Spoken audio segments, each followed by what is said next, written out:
As the Obama administration comes to a close, Americans' freedom and prosperity is once again threatened by one of the most abusive features of modern bureaucracy, midnight regulation. Midnight regulation is one of the most vexing problems in Washington's overreaching regulatory system. Administration after administration, there is a spike in rulemaking activity during the last year of a president's term, particularly between Election Day and Inauguration Day, but even in the months before then. These successive waves of midnight regulation present deeply troubling issues. First and foremost, because outgoing administrations are no longer accountable to the voters.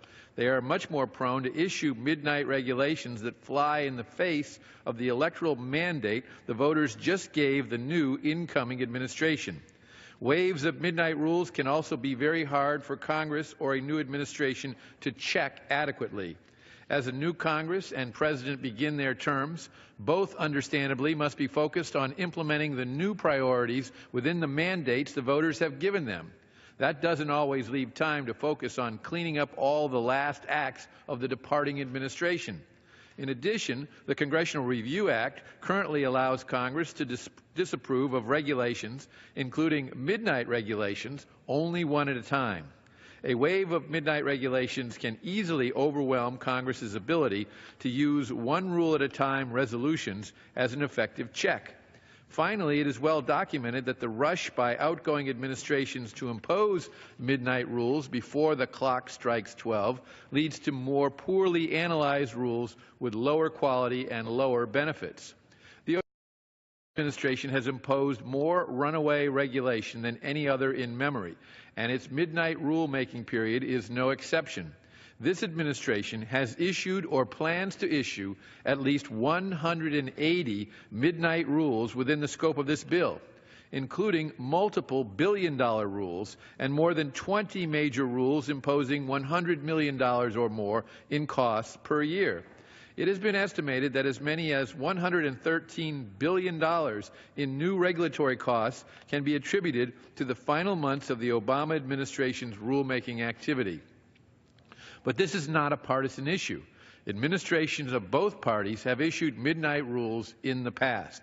The Judiciary Committee has been searching for that solution for some time, and I applaud our colleague Mr. Issa for introducing the Midnight Rules Relief Act to respond to the need.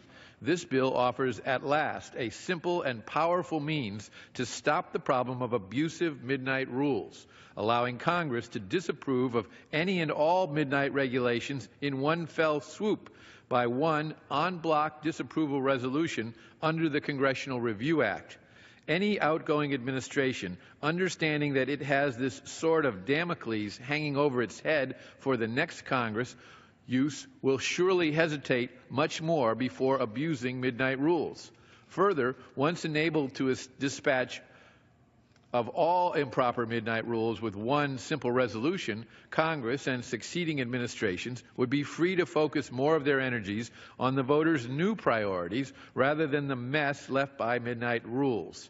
The relief offered by the bill, moreover, is highly flexible. No set number of regulations would have to be covered by a resolution.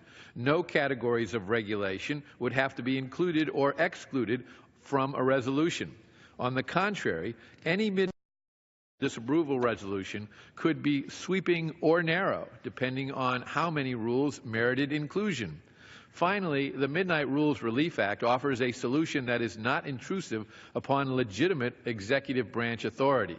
An outgoing administration remains free to conduct necessary rulemaking activity up to the stroke of midnight on Inauguration Day. It then falls to Congress to respond swiftly and surgically to the results, to accept the good and excise the bad. This is truly a better way to govern. That is why the reform embodied in this bill is featured in Speaker Ryan's Better Way agenda. I thank Mr. Issa for his work on this important legislation. I urge all my colleagues to support the bill, and I reserve the balance of my time.